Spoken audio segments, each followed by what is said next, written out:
तो hello students, आप सबका फिर से स्वागत है इस चैनल पे, है ना, इस वीडियो पे। आइए, तो हम जैसा कि आपको बताए थे कि पिछले लेक्चर्स पे मैं कुछ क्वेश्चंस कराया था किसके रिलेटेड, जो फर्स्ट वीडियो पे मैं जो आपको कुछ कॉन्सेप्ट समझाया तो उसके रिलेटेड क्वेश्चंस किया था। अब मैं आपको जैसा कि बोला था सेकंड वीडियो पे कि हम लोग नेक्स्ट लेक्चर पे हम लोग आएंगे टाइप्स ऑफ सेट्स के बारे में। तो आइए, टाइम वेस्ट ना करते हुए हम लोग आते हैं टाइप्स ऑफ सेट्स की ओर। ठीक है, जल्दी जल्दी पढ़ना भैया, सिलेबस बहुत है सिलेबस सर, बहुत है। टाइप्स ऑफ सेट्स, है ना, टाइम कम है ना, टाइम कम है और सिलेबस बहुत है और सब कुछ कवर कराना है। ठीक है, तो टाइप्स ऑफ सेट्स पे आते हैं हम लोग। तो पहला सेट्स मेरे दिमाग में आ रहा है जो मैं सोच रहा हूँ पहले बताऊँ, तो ये आ रहा है एम्प्टी सेट्स। एम्प्टी सेट्स क्या होता है? एम्प्टी सेट्स क्या होता है? अच्छा, एम्प्टी सेट्स क्या होता है पहले बाद में जानते हैं, लेकिन एम्प्टी सेट्स के कितने नाम होते हैं पहले वो जानते हैं हम लोग। ठीक है, एम्प्टी सेट्स को हम लोग नल सेट्स भी बोलते हैं। समझ में आया? एम्प्टी सेट्स को हम लोग नल सेट्स भी बोलते हैं। आप बोलेगा सर एक लकीर और टान दिए, मतलब एक और दे दिए स्लैश, मतलब पक्का एक और होगा। हाँ सर, एक और है, इसको हम लोग बोलते हैं वॉइड सेट्स, है ना, इसको हम लोग बोलते हैं वॉइड सेट्स। अच्छा, ये तो खैर जो कंप्यूटर पढ़े वो जानते होंगे, है कि नहीं, कोई बात नहीं, जो पढ़े हैं देख लो, जो नहीं पढ़े हैं वो देख लो, जो पढ़े हैं थोड़ा सा स्किप कर लो, क्या बोलते हो, जैसे मैं बताया था। ठीक है, अच्छा, एम्प्टी सेट्स। एम्प्टी सेट्स क्या है? If it has no element, if it has no element and is denoted by phi, and is denoted by phi। ध्यान से देखिए, एंड मैं वैसे लिख दिया हूं, समझ जाइएगा। If it has no element and is denoted by phi, मतलब उसका कोई एलिमेंट नहीं होगा, एक सेट्स के अंदर कोई एलिमेंट नहीं होगा, ये फाई से इंडिकेट होता है, हम लोग फाई से डिनोट करते हैं उसको। किसको? एम्प्टी, नल या वॉइड, तीनों नाम अलग अलग है, काम एक ही है। ठीक है, नाम अलग अलग है, काम एक ही है। तो फाई, तो आप बोलोगे सर, आपके दिमाग में एक क्वेश्चन शायद अराइज हो कि सर आप तो बोल रहे कि एक भी एलिमेंट प्रेजेंट ना हो, तो हम लोग तो बिना एलिमेंट प्रेजेंट दिए ऐसे लिख देंगे, एलिमेंट तो प्रेजेंट नहीं है, क्या ये फाई, क्या ये एम्प्टी सेट है? हाँ यार, ये भी फाई सेट्स है, लेकिन इसको हम लोग रोस्टर फॉर्म पे ऐसा दिखाते हैं, है ना, in roster form phi is denoted by curly braces, खाली करली ब्रेसेस, खाली मतलब कुछ नहीं करली ब्रेसेस के अंदर में, समझ रहे हो बात को, करली ब्रेसेस के अंदर में कुछ नहीं, बस वो खाली एक करली ब्रेसेस है। ठीक है, तो इसको हम लोग फाई को रोस्टर फॉर्म पे इस तरीका से डिनोट करते हैं। किस तरीका से? इस तरीका से डिनोट करते हैं। ठीक है, तो ये क्या हो गया, एम्प्टी सेट्स के बारे में हम लोग जान गए। बस अभी खाली आप लोग ने क्या करिए, मेरे हिसाब से आप लोग सब अभी सिर्फ जानते जाइए किसको क्या बोलते हैं। जब हम लोग क्वेश्चंस करेंगे ना, जब हम लोग क्वेश्चंस करेंगे इंशाअल्लाह आप लोग सब ना कॉन्सेप्ट को फटाक एकदम क्लियर करने लगे। क्यों? क्योंकि ना बहुत सारा कभी कभी ऐसा लगता है कि थ्योरी मतलब बोरिंग टाइप का लगता है, लेकिन जब हम लोग कॉन्सेप्ट पुट करने लगते हैं तो थ्योरी का असल वैल्यू मालूम चलता है कि ओ अच्छा, हम लोग ये थ्योरी पढ़े थे, तो अब हम लोग को मालूम चल रहा है क्या इसका महत्व है, क्या इसका इंपॉर्टेंस है। ठीक है, तो कोई बात नहीं, आप लोग बस अभी लेक्चर को देखते जाइए और समझते जाइए और नोट को बनाते जाइए, है ना, नोट कॉपी में लिखते जाइए। इंशाल्लाह आप लोग को जल्दी सब कुछ क्लियर होने लगेगा। ठीक है, एम्प्टी सेट्स के बारे में जान गए, तो इसको मैं रब करता हूँ। ठीक है, जल्दी रब करता हूँ, बहुत सारा चीज़ पढ़ाना है, बहुत चीज़ कवर करना है। ठीक है, तो अब हम लोग आते हैं, मेरे दिमाग में आ रहा है एक सेट्स का नाम, ये है सिंगलटन सेट्स। सिंगलटन सेट्स किसको बोलते हैं? Set consisting of single element, set consisting of single element, मतलब वो सेट्स जो सिर्फ एक ही एलिमेंट अपने में रखा हो, एक ही एलिमेंट्स रखा हो, ये हो जाए या फिर कुछ वर्ड हो जाए, कुछ भी हो जाए, फॉर एग्जांपल कुछ भी हो जाए, एक ही एलिमेंट इसके अंदर में प्रेजेंट हो। समझ में आया? Singleton set, set consisting of single element. समझ में आया? आप ऐसे एग्जाम्पल भी ले सकते हो। क्या एग्जाम्पल होगे? तो सिंगलटन सेट्स ही है, ठीक है। ये बनाने सीख जाओ। ये हम लोग जो सर के पास जो स्कूल में पढ़ते थे ना, वो सर बार बार हमेशा यही बनाते थे, सर को बहुत अच्छा लगता था।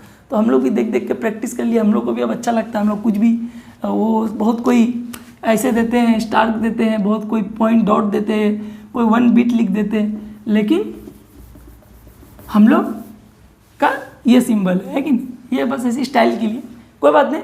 चलिए, तो इस सब से क्या है, अपने को समझने से मतलब है, ठीक है। तो set consisting of single element, ठीक है। अब हम लोग आते हैं, अच्छा ये पढ़ाते हैं, क्वेश्चंस मेरे दिमाग में आ रहा है। अगर एक एक एलिमेंट प्रेजेंट है, लेकिन अगर मैं सिंगल एलिमेंट, सिंगलटन और एम्प्टी को मिला के एक क्वेश्चंस दूं, अगर मैं इससे पूछूं कि अब आपको बताइए स्टूडेंट लोग कि ये कौन सा सेट्स है, ये कोई आपसे अगर पूछ ले अब हमको बताइए ये कौन सा सेट्स है, तो यहाँ बहुत कोई कंफ्यूज हो जाएंगे, लेकिन ज़्यादा करके कंफ्यूज नहीं होंगे, लेकिन लगभग कोई ना कोई तो कंफ्यूज होंगे ही, कि बोलेंगे सर ये सिंगलटन है कि ये एम्प्टी सेट्स है। तो ध्यान से सुनिए स्टूडेंट, ध्यान से सुनिए बच्चा लोग, क्या है ना, ये सिंगलटन सेट है, क्योंकि यहाँ कुछ तो प्रेजेंट है दोनों ब्रेसेस के अंदर, कुछ तो एक सिंगल चीज़ प्रेजेंट है। अगर 2 चीज़ रहता तो सिंगलटन भी नहीं होता, लेकिन ये एम्प्टी सेट्स नहीं है। अगर ये एम्प्टी सेट्स होता ना, तो ये दोनों एक साथ नहीं होता, ठीक है।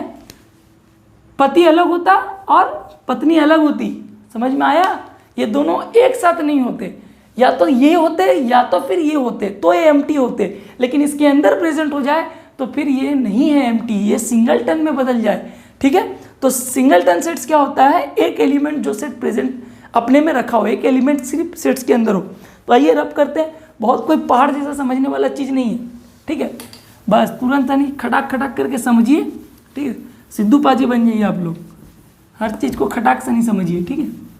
अच्छा आइए हम लोग अब आते हैं सिंगलटन सेट्स पढ़े। अब हम लोग आते हैं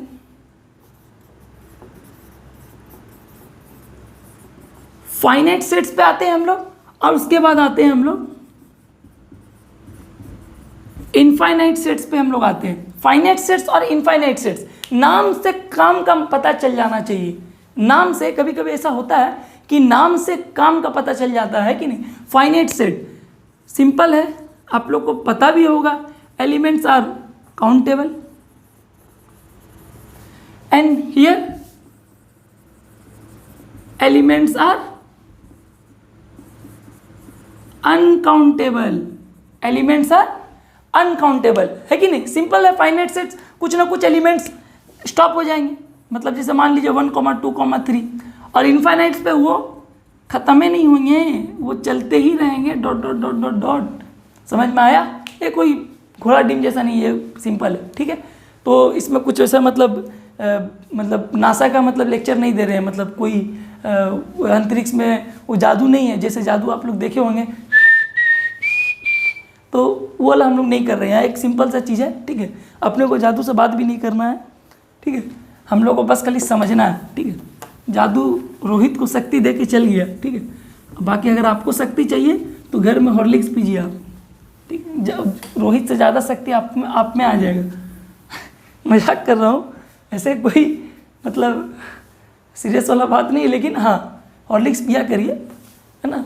क्या बोलता है उसमें, टॉलर, साफर और स्ट्रॉन्गर, सब खाली एक ठो मार्केटिंग है ये, है कि नहीं। चलिए आइए हम लोग अब ये सब हटाइए, सब क्या बोलेंगे, रोहित को शक्तियाँ, रोहित के शक्तियाँ लौटा दो, है ना। आइए टाइप्स ऑफ सेट्स। अब हम लोग, अच्छा 1 मिनट, फाइनाइट सेट्स से हमको एक टर्म याद आया,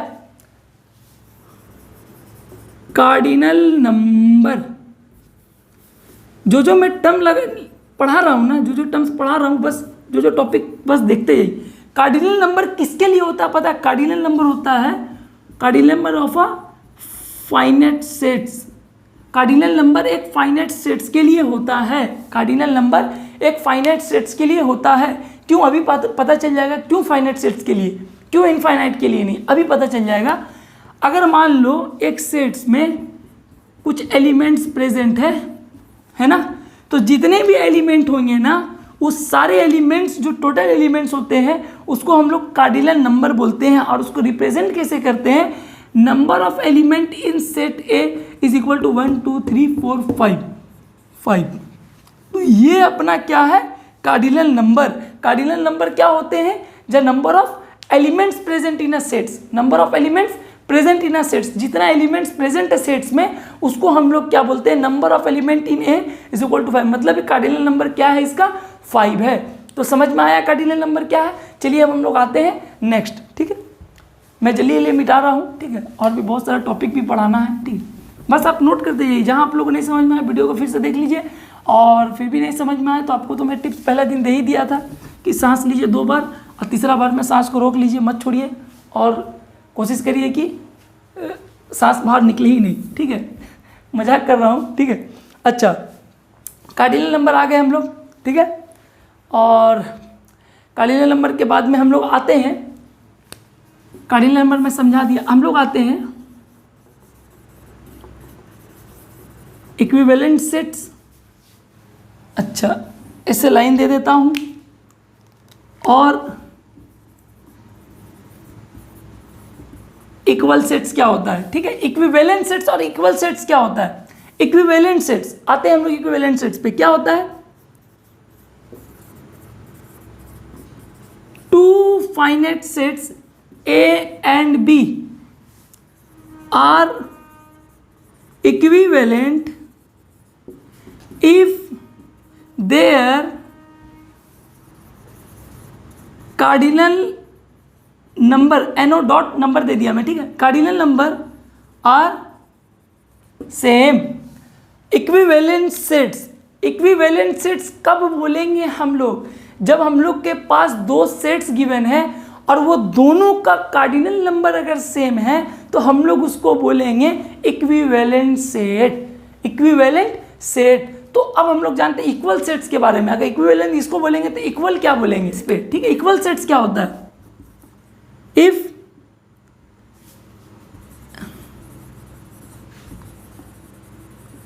every elements of set A are members of B and every elements of set B are member of A, ठीक है। डेफिनेशंस पढ़ने में लंबा है, कॉन्सेप्ट समझने में आसान है, ठीक है। इक्विवेलेंट सेट किसको बोलते हैं, 2 सेट्स अगर इक्विवेलेंट है तो उसका कार्डिनल नंबर सेम होना चाहिए। और अगर if every elements of set are member of set B and every element of set B are member of A, तो ये मतलब क्या है। अब हम लोग एक एग्जांपल के समझते हैं। पहले आप ये लिख लीजिए, नीचे जगह नहीं है तो मैं ये दोनों को लिखा दिया, पहले समझा दिया। इसके बाद हम लोग एक एग्जांपल करते हैं, एग्जांपल से हम लोग को कुछ समझ में आएगा, ठीक है। आइए हम लोग कुछ एग्जांपल ले लेते हैं, कुछ एग्जांपल ले लेते हैं हम लोग। मैं इसे रब कर रहा हूँ, ठीक है। आप लोग पोस्ट करके लिख लीजिए, अभी समझ में आ जाएगा, ठीक है। अभी तुरंत समझ में आएगा, एकदम टेंशन मत लीजिए, ठीक है। अगर मान लो एक सेट्स गिवन है 1 2 3 4, ठीक है, और एक सेट्स गिवन है 4 3 2 1, ठीक है, एक एग्जांपल के तौर पे। और एक सेट्स गिवन है, सी ले लो, 8 6 4 5, ठीक है। तो ये 8 है ना, मैं इसे मिटा देता हूँ, ये 8 है। अब ध्यान से देखिए, तीनों सेट्स है। अब इसमें हम लोग को पता लगाना है कौन सा इक्विवेलेंट है और कौन सा इक्वल सेट्स है। तो मैं आपको एक एग्जांपल देते बता रहा हूँ, ठीक है। तो ध्यान से देखिए, अगर मैं बोलूँ कि इसमें से इक्विवेलेंट सेट्स कौन सा है, तो मैं बोल रहा हूँ तीनों का तीनों इक्विवेलेंट सेट है। कैसे, ध्यान देखिए, मैं क्या बोला, इक्विवेलेंट सेट्स का डेफिनेशंस में क्या बताया कि मैं इक्विवेलेंट सेट्स का डेफिनेशंस ये बताया कि अगर इक्विवेलेंट सेट्स तभी होगा जब उसका कार्डिनल नंबर सेट्स का सेम होगा। यहाँ देखिए आप 1 2 3 4, बी सेट्स 1 2 3 4, सी सेट्स 1 2 3 4, मतलब A B and C all are equivalent, all are equivalent मतलब जिसका कार्डिनल नंबर एक जैसा है सब इक्विवेलेंट है। लेकिन अगर मैं आपसे ये पूछ लूं कि आप मुझे ये बताइए कि इक्वल सेट्स फिर दोनों में कौन सा होगा, इक्वल सेट्स दोनों में कौन सा होगा, तो ध्यान से देखिए ये दोनों इक्वल सेट्स है, ये इक्वल सेट्स नहीं है। मैं क्या बोला, इक्वल सेट्स का मतलब ये होता है कि ए का एलिमेंट्स बी में हो, अब बी का एलिमेंट्स ए में हो। ऑर्डर मैटर नहीं करता है सेट्स में, ये तो मैं पहले बता दिया था। 4 3 2 1 लिखूं या 3 2 4 1 लिखूं, कुछ भी लिखूं, ऑर्डर मैटर नहीं करता। लेकिन जो एलिमेंट यहाँ दिख रहा है ना अपने आँख से अपन लोग को, बस वो एलिमेंट्स यहाँ दिखना चाहिए। तो ये दोनों क्या है, इक्वल सेट्स है, ये दोनों क्या है, इक्वल सेट्स है। तो एक चीज हमेशा ध्यान रखिएगा, all equal sets are equivalent, ये नोट पॉइंट जानने वाला चीज है। हर एक इक्वल सेट्स इक्विवेलेंट होता ही है, लेकिन हर एक इक्विवेलेंट सेट्स इक्वल होगा ऐसा नहीं होता है, ठीक है। ये नोट पॉइंट याद रखिएगा, all equal sets are equivalent. आप बोलेगा तो मैं लिखा भी देता हूँ, डिक्टेट तो कर दिया हूँ। इससे ये पॉइंट निकल के आता है, इससे ये पॉइंट निकल के आता है, all equal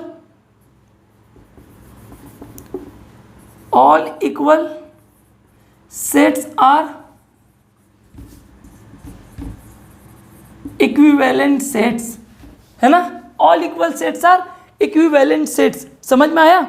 all equal sets are equivalent sets, समझ में आया पॉइंट। चलिए अब हम लोग आते हैं, हम लोग नेक्स्ट टाइप्स, मतलब और क्या क्या सेट्स का नाम है ना, और कितने प्रकार के सेट्स है। तो all equal sets are equivalent sets, point जानने वाला है, पोस्ट करके सारा नोट कर लीजिए, नोट करते जाइए, नोट करना बहुत जरूरी है सरकार, नोट करना बहुत जरूरी है, ठीक है। रोबोट चिट्ठी नहीं बनिएगा, मैं ध्यान से बता रहा हूँ, रोबोट चिट्ठी नहीं बनिएगा।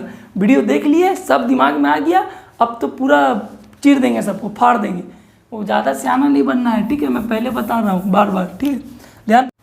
तो जैसा कि मैं बताया था आपको कि मैं जैसे जैसे कॉन्सेप्ट पढ़ाऊंगा वैसे वैसे क्वेश्चंस कराऊंगा।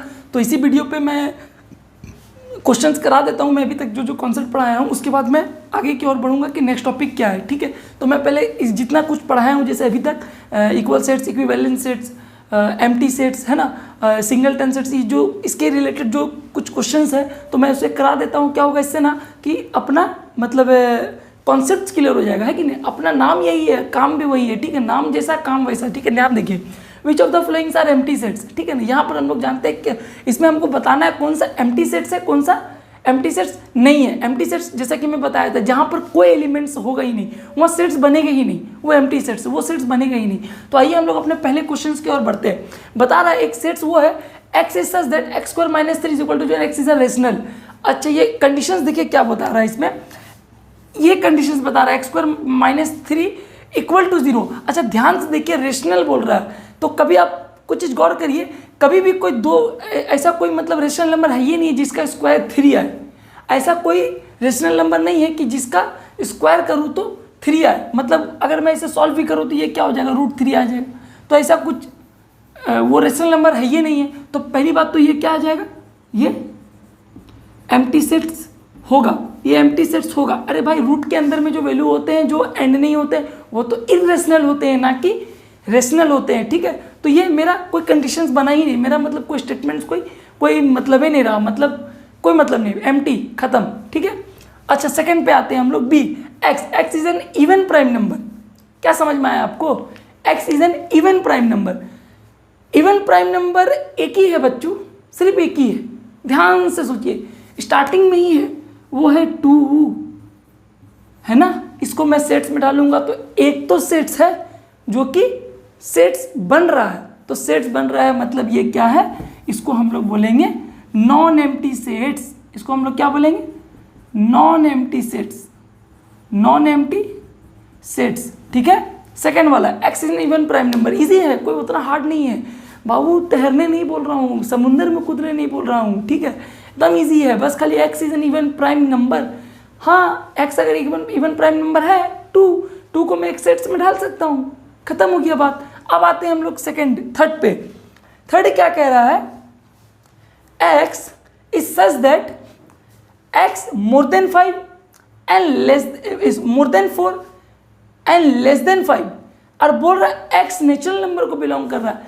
तो एक बात हमको बताइए, 4 से ज़्यादा और 5 से कम, बीच में नेचुरल नंबर आएगा कहाँ से? बीच में नेचुरल नंबर आएगा कहाँ से? नेचुरल नंबर तो 4 5 ही है, लेकिन 4 5 को लेने ही नहीं बोला है। 4 5 को कब लेने बोलता? जब यहाँ पर अगर इक्वल का कुछ साइन आ जाता, इक्वल का अगर साइन आ जाता तो ऐसा कुछ x वैल्यू ले ही नहीं सकता है। तो ये भी क्या होगा? ये एम्प्टी सेट्स होगा, ये एम्प्टी सेट्स होगा, इसका कोई मतलब ही नहीं बना। बात को समझ में आया? वो नेचुरल नंबर है 4 से 5, 4 5 ही तो नेचुरल है, 4 5 के बीच में नेचुरल नंबर हुआ कहाँ? ठीक है, तो हम लोग को लेना ही 4 5 के बाद वाला नंबर था ना कि दोनों के इंक्लूडेड था। ठीक है, कोई बात नहीं, वो तो एम्प्टी सेट्स हो गया। नीचे आते हैं अपन लोग नीचे देख रहा है x is such that x² equal to 25 and x is an odd integer. हाँ बच्चों, इसको सॉल्व करेंगे ना तो x का ऐसे करके 2 वैल्यू आएगा, एक +5 -5, और ये दोनों का दोनों क्या है? एक ऑड इंटीजर्स है। ध्यान से देखिए, ऑड इंटीजर्स में दोनों आ गया, -5 और +5 दोनों, और ये एक ऑड इंटीजर्स ही है ना कि इवन है। समझ में आया? तो ये क्या है? ये सेट्स है, ये नॉन एम्प्टी सेट्स है, मतलब ये सेट्स होगा। ठीक है, ये नॉन एम्प्टी है, ये एम्प्टी, ये नॉन एम्प्टी, ये एम्प्टी। तो ठीक है, इतना क्वेश्चन समझने के लिए है एम्प्टी या नॉन एम्प्टी। चलिए आइए हम लोग आते हैं नेक्स्ट क्वेश्चन की ओर। ठीक है, तो इससे पहले मैं जो क्वेश्चन किया आपको, अब मैं जो करवाया आपको, तो वो किसके में था? वो एम्प्टी सेट्स या नॉन एम्प्टी सेट्स पता करने में, एम्प्टी सेट्स है कि नहीं वो पता करने वाला था। तो वो मैं कॉन्सेप्ट्स को पढ़ा दिया था, इसी के लिए वो क्वेश्चंस कराया। अच्छा, मैं इक्वल सेट्स भी पढ़ाया हूँ, तो इक्वल सेट्स पे कुछ क्वेश्चंस कर लेते हैं अपन लोग रिलेटेड। तो इसको करते करते हम लोग कुछ सेट्स के बारे में कुछ एक्स्ट्रा क्वेश्चंस भी जान जाएंगे, कैसे कैसे क्या क्या होता है। ठीक है, तो आइए हम लोग जानते हैं। Find the pair of equal sets from the following sets.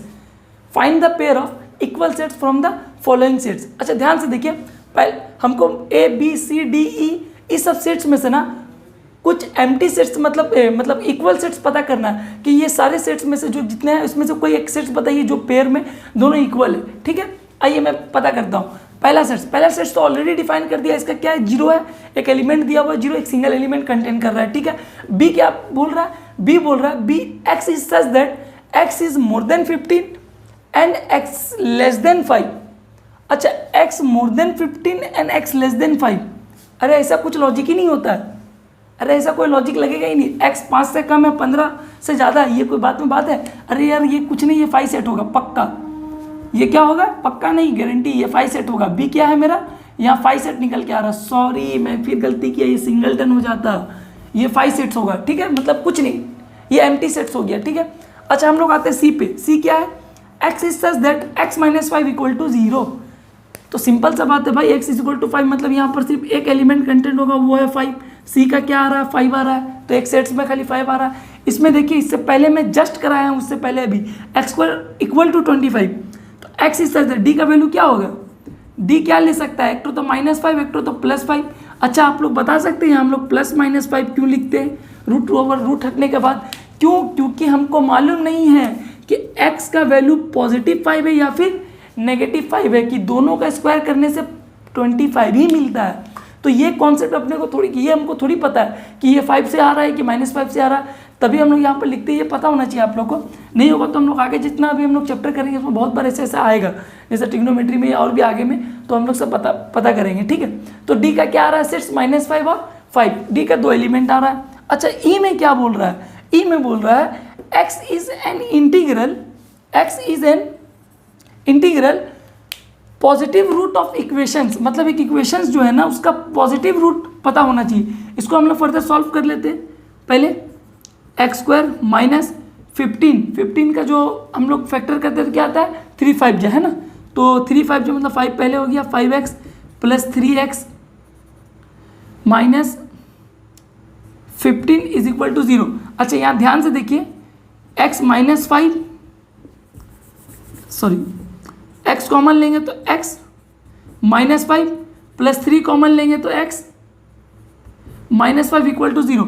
अच्छा, यहाँ मैं कर देता हूँ फर्दर, 2 इक्वेशंस आ रहा है, एक 2 ये आ रहा है इक्वेशन, x -5 आ रहा है, x + 3 आ रहा है, इक्वल टू 0 आ रहा है। ठीक है, तो जिसमें से 2 पॉइंट निकला, एक तो x 5 निकला क्रिटिकल पॉइंट, एक तो x -3 निकला। लेकिन लेना अपने को x इक्वल टू 5 है, लेना अपने को x इक्वल टू 5 है। क्यों? क्योंकि यहाँ बोल दिया इंटीग्रल पॉजिटिव रूट लेना है, सिर्फ x क्या है? पॉजिटिव लेना है। तो x का 5 मतलब e का मतलब क्या हो जाएगा सेट्स, e का मेरा बेसिकली 5 ही होगा, ठीक है, e का मेरा क्या होगा 5 ही होगा, ठीक है। तो अब ये जितना सेट्स हम लोग निकाले हैं ना, इसमें क्या बताया, find the pair of equal sets, कौन कौन सा सेट्स एक दूसरे से इक्वल है। सिर्फ हम लोग को ऐसा 2 ही सेट्स दिख रहा है जो एक दूसरे से इक्वल है। एक ठो तो मेरा ये है E, एक ठो तो मेरा है C। ध्यान से देखिए, देखना क्या ध्यान से, ये तो ध्यान से दिख ही रहा है, इसमें देखने वाला कोई बात नहीं है, बस यही E 5 आ रहा है, इसमें ही 5 आ रहा है, दोनों क्या है इक्वल सेट्स है। कोई ऐसा बहुत हार्ड नहीं है, ये बहुत ईजी है, ठीक है। तो ज़्यादा दिमाग नहीं चलाना है, बस कॉन्सेप्ट समझिए, कॉन्सेप्ट समझने के बाद क्वेश्चंस को समझना। क्वेश्चंस समझ गए, क्वेश्चंस में पुट करने समझ में आ गया, एम्प्टी कैसे पता करते हैं, नॉन एम्प्टी कैसे पता करते हैं, एक सेट्स का कंडीशंस। इसमें देखिए, इसमें यही से में कितना कुछ सीख गए हम लोग, एम्प्टी सेट्स पता करने सीख गए, फिर कैसे कंडीशन से हम लोग एक सेट्स का एलिमेंट्स को निकालते हैं, ठीक है ना, ये भी पता करने सीखे। तो जितना क्वेश्चंस करेंगे ना, तो उतना हम लोग का ना मतलब कॉन्सेप्ट क्लियर होता है। जितना हम लोग कॉन्सेप्ट मतलब क्वेश्चंस करेंगे उतना कॉन्सेप्ट क्लियर होता है। क्योंकि आप देखिए ना, क्योंकि मतलब अगर मैं थ्योरी पढ़ा दूँ, मैं सिर्फ थ्योरी पढ़ाऊँ और थ्योरी पे एक एग्जाम्पल दे दूँ, लेकिन एग्जाम में क्वेश्चंस थोड़ा सा मतलब ट्रिकी टाइप का आ जाए तो आप पूरा कंफ्यूज हो जाओगे। लेकिन उसका काम है ट्रिकी देना, वो देगा ही, क्योंकि हम लोग को वैसा प्रैक्टिस करना। क्योंकि हम लोग इतना प्रैक्टिस कर लेना, क्योंकि जब हम लोग क्वेश्चंस को देखें ना तो सडन खटक जाएगा कि मैं अरे ऐसे, अब बता रहा हूँ मैं, ये मेरे से सियाना बन रहा था, हम इसके ऊपर में सियाना बनेंगे। समझ में आया बात को? तो ऐसे करना है क्वेश्चंस को। तो चलिए, ये रहा हमारा क्वेश्चंस। तो आज जो टॉपिक पढ़ाया उस टॉपिक पे मैं इस वीडियो पर क्वेश्चंस करा दिया, और इंशाल्लाह हम लोग नेक्स्ट वीडियो पे नेक्स्ट टॉपिक पढ़ाऊंगा, नेक्स्ट टॉपिक कवर करूंगा, जिसे नेक्स्ट वीडियो पे मैं पढ़ाने जा रहा हूं। मैं बता ही देता हूं नेक्स्ट वीडियो पे हम लोग क्या पढ़ेंगे। तो नेक्स्ट वीडियो पे हम लोग पढ़ेंगे सबसेट्स के बारे में, ठीक है। सबसेट्स और भी उसमें बहुत सारे इंपॉर्टेंट पॉइंट्स है, टॉपिक्स है, सब हम लोग कवर करेंगे, ठीक है। सो बहुत बहुत शुक्रिया इस वीडियो को देखने के लिए। अब इसी तरीक़े से समझते रहिए, और अगर कहीं डाउट होता है या कहीं दिक्कत आता है, आप लोग सब हमको कमेंट में बताइए कि भैया आप मतलब क्या मतलब कहीं गलती हो रहा है, या कहीं पर समझाने में प्रॉब्लम हो रहा है, या भैया थोड़ा स्लो जाइए। आप जैसा कमेंट लिखिएगा ना वैसा मैं वीडियो बना दूंगा। आप जैसा कमेंट लिखिएगा वैसा मैं वीडियो बना दूंगा। आप बोलिएगा थोड़ा स्लो पढ़ाने, थोड़ा स्लो पढ़ाऊंगा। आप बोलिएगा कि और क्वेश्चंस कराने, तो मैं और क्वेश्चंस भी कराऊंगा, कोई दिक्कत नहीं, मैं और क्वेश्चंस करा दूंगा। लेकिन कॉन्सेप्ट समझने के लिए ठीक है, क्योंकि मैं डीपीपी प्रोवाइड करूंगा। मैं जो डेली प्रैक्टिस प्रॉब्लम है होमवर्क के तौर पे मैं लिंक पे ना डिस्क्रिप्शन पे डीपीपी प्रोवाइड करूंगा। लेकिन मैं सोच रहा हूँ पहले एक बार चैप्टर को कंप्लीट कर लूँ। जब मैं चैप्टर कंप्लीट करवा लूँगा ना, तो मैं एक डीपीपी अच्छा से बना के मैं डिस्क्रिप्शन बॉक्स पे एक वीडियो पे लिंक पे डाल दूँगा। वो आप एक डीपीपी डाउनलोड कर लीजिएगा, और डाउनलोड करने के बाद वो डीपीपी को आप सॉल्व करिएगा घर में। वो आपके लिए होमवर्क रहेगा, घर में बैठे बैठे करिए और कॉन्सेप्ट को क्लियर करिए, ठीक है। तो कुछ ऐसा बड़ा बात नहीं, आप हमको बताते रहिए, कमेंट करते रहिए, क्योंकि कमेंट से ही मालूम चलता है हम लोग को कि मतलब इसमें और क्या सुधार चाहिए, ठीक है। आप जैसा बोलिएगा वैसा सुधार देंगे, ठीक है। आप लोग को ऊपर में है, आप जैसा समझिए। अगर आप लोग को समझ में आ रहा है तो आप चैनल को बस आप वीडियो देखते जाइए, समझ में आ रहा है तो आप लाइक कर लीजिए चैनल को, और सब्सक्राइब भी कर लीजिए, क्योंकि मैं जैसे जैसे वीडियो डालूंगा ना, नोटिफिकेशंस का आइकन को प्रेस कर लीजिए, क्योंकि मैं जैसे जैसे वीडियो डालूंगा तो आपके नोटिफिकेशंस पे ना तुरंत आ जाएगा। मतलब जैसे मैं अपलोड करूंगा तुरंत नोटिफिकेशंस आ जाएगा। तो ये सब आपके ऊपर में है, मेरे ऊपर में जो है वो मैं कर रहा हूँ। बाकी आपके ऊपर में, अगर आपको कुछ ऐसा लगता है कि मतलब इसमें और भी कुछ इंप्रूवमेंट चाहिए, तो इंशाल्लाह मैं करूँगा इंप्रूवमेंट। थोड़ा टाइम लगेगा, लेकिन इंशाल्लाह धीरे धीरे इंप्रूवमेंट करूँगा। So thank you for watching my video.